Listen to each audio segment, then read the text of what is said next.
नमस्कार, बहुत स्वागत है आपका। आज हमारी चर्चा का विषय है प्रेम प्रसंग। प्रेम प्रसंग, अति कामुकता और अनैतिक संबंध, जिसके विषय में आज चर्चा करेंगे कि क्या कारण है कि कुछ लोग प्रेम संबंध में पड़ जाते हैं, कुछ लोग अनैतिक संबंध में पड़ जाते हैं, अति कामुक हो जाते हैं। ऐसी कौन सी रेखाएं हैं? हमारी हाथों में ऐसी रेखाएं होती है जो हर चीज़ में अति कर देती है। अच्छे प्रेम संबंध के विषय में पूर्व में चर्चा कर चुका हूँ। आज प्रेम संबंध, अवैध संबंध के विषय में थोड़ी सी चर्चा करते हैं। हमारा ये अंगूठा है, अंगूठा का ये हमारा मूल भाग होता है, जिसे जड़ कहते हैं। अंगूठा का ये जड़ है।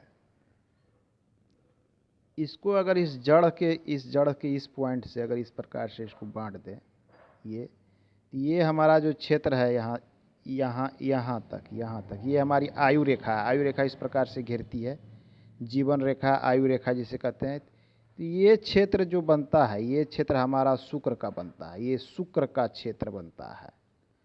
शुक्र जो है आकर्षण का कारण होता है, सौंदर्य का कारण होता है, भोग विलास का कारण होता है, भौतिक सुख सुविधा को दिखलाता है, आराम को दिखलाता है। इन सब चीज़ों को हम शुक्र से जोड़कर देखते हैं। साथ में प्रेम प्रसंग को दिखलाता है, काम वासना को दिखलाता है, सौंदर्य के प्रति आकर्षण को दिखलाता है। तो इन सब चीज़ों को हम शुक्र से जोड़ के देते हैं। शुक्र पर्वत अगर अच्छा हो तो सब कुछ का संतुलन होता है। शुक्र पर्वत अगर आपके शुक्र के क्षेत्र पर इस प्रकार से रेखाएं दिखाई पड़े, इस प्रकार से इधर से आती हुई रेखाएं जो कि आयु रेखा को जाके छूती हुई 3 से 4 रेखाएं, ये रेखाएं प्रेम प्रसंग को प्रदर्शित करती है। ये रेखाएं ये दिखलाती है, पुरुष है तो महिला, महिला है तो पुरुष के प्रति आकर्षण ही नहीं, ये प्रेम प्रसंग को दिखलाती है। तो ये रेखाएं आप देख सकती हैं, इस प्रकार से पड़ी पड़ी हॉरिजॉन्टल रेखाएं जो है प्रेम प्रसंग को प्रदर्शित करती है। लेकिन जब यही रेखाएं इसको काट कर आगे बढ़ जाती है, आयु रेखा को इस प्रकार से, तो ये प्रेम के क्षेत्र में बदनामी को दिखलाती है। ये लोग प्रेम के क्षेत्र में सीमाओं को लांघ देते हैं, जिससे इन लोगों की काफ़ी बदनामी होती है। तो इस प्रकार की रेखाएं अगर किसी जातक के हाथ में है तो उन्हें विशेष सतर्कता रखने की ज़रूरत है। अन्य रेखाओं में अगर इस प्रकार से यहाँ रेखाएं बनती हो, इस प्रकार से छोटी छोटी, तो ये प्रेम के सूचक हैं। ये रेखाएं किसी तरह की बदनामी नहीं करती, अति नहीं करती। ये प्रेम की सूचक है। ये प्रेम एक तरफा भी हो सकते हैं, लेकिन ये रेखाएं प्रेम प्रसंग की सूचक है। ये जो है समाज में बदनामी भी कराने वाली प्रेम की सूचक है। अन्य चिन्ह, अगर आपके शुक्र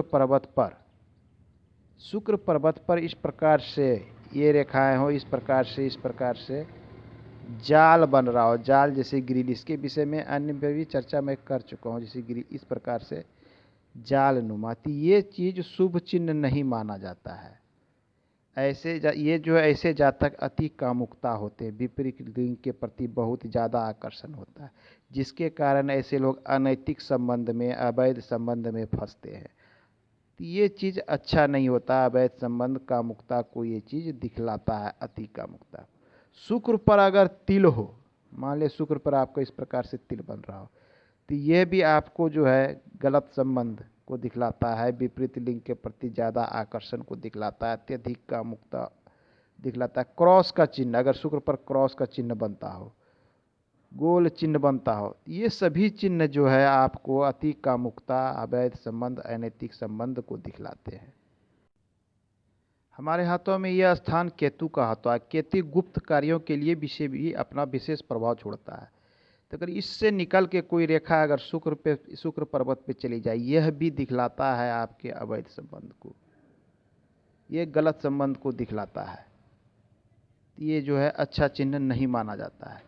चंद्र पर चले जाए, इस प्रकार से कोई रेखा निकल के चंद्र से केतु पे चले जाए, मान लिया यहाँ से निकल के इस प्रकार से केतु पर्वत पे चले आवे, यह भी आपके अवैध संबंध को, अनैतिक संबंध को, प्रेम प्रसंग जिसे समाज स्वीकारता नहीं है, वैसे चिन्ह को दिखलाता है। किसी जातक की हेडलाइन, मस्तिष्क रेखा यहाँ से चल के झुक के इस प्रकार अगर केतु पे चले जाए, यह भी अच्छा चिन्ह नहीं, ये भी अति कामुकता को दिखलाता है। तो आज के अंक में इतना ही। नमस्कार।